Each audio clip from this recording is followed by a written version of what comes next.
Well, hey, life groups, I hope that you are enjoying these conversations as much as we are grinding through some really difficult text to understand in the middle of the book of Revelation.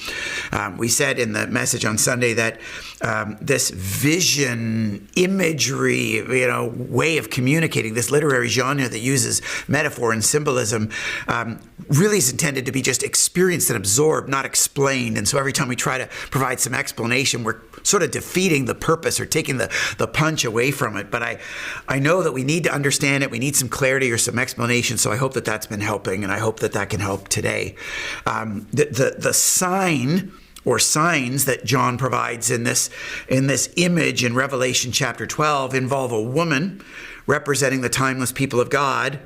a dragon representing not just evil and sin and death, but the spiritual enemy of God, and then a baby that the woman gives birth to in the person of Jesus. And that all kind of culminates or comes to a crescendo in a cosmic battle where this spiritual enemy is defeated once and for all and hurled to earth. And through the commentary that the vision provides in the form of a victory song in the middle of Revelation chapter 12, as well as a description in the conclusion of the vision of what's happening, is John is describing this interplay between two realities, our earthly reality and the heavenly reality, what is temporal and what is spiritual, what is seen and experienced and what is unseen.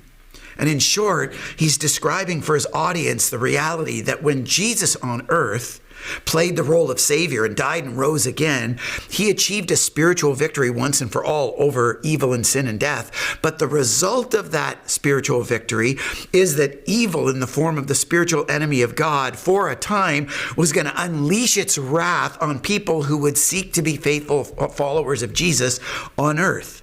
And in the in-between, what we call the already but not yet, in the time between Jesus accomplishing that spiritual victory and claiming that spiritual victory when he ultimately returns to earth to set up his new heaven and new earth described at the end of Revelation, in this time in human history where we find ourselves, we face hardship, even disproportionate hardship when we aspire to follow Jesus because of these spiritual ramifications or repercussions of Jesus' spiritual victory. This is all what John is trying to put together for his original audience, and Jesus through John trying to put together for us today and for all would-be followers of his, to really make sense of why a life on earth of following Jesus sometimes can just feel so hard. Because even though we can't see it, there are spiritual realities going on, spiritual implications of Jesus' victory involving a spiritual enemy known as the accuser that throws accusations and lies and persecution and temptation our way, hoping that we would give up and abandon. And the point of the passage is to encourage people to stay faithful, to understand the spiritual realities that we're in, to understand the era of human history we find ourselves, where sin and death and evil have been defeated but continue to be a reality in our experience today, and to stand firm knowing that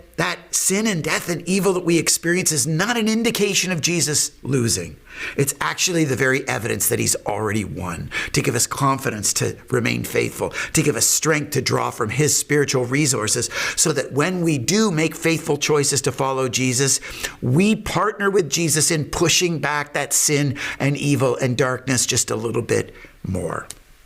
That's what the imagery and metaphoric symbolism of Revelation 12 seeks to communicate back then and today to you and me. And so what do we do with that? I made a few suggestions in the message of, first of all, processing to what degree we're even cognizant of spiritual realities in our lives and in our world that may be underpinning some of the circumstances and challenges that we face.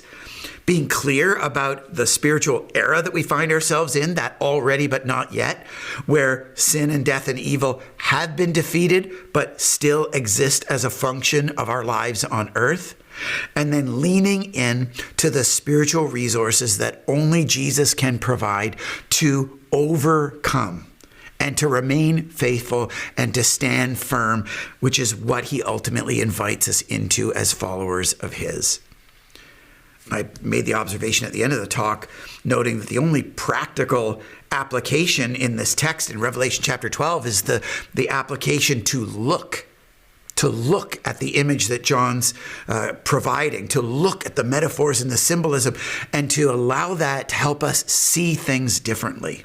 And so my hope in your discussion as a life group is that you can talk about how this passage is helping you see things differently, and how this text is helping you see your life differently, and see your circumstances differently, and see your relational conflicts differently, and see your difficult decisions differently, and hopefully turn to Jesus to a greater degree, to trust in him, to remain faithful, to stand firm, and to overcome whatever that spiritual enemy is throwing your way.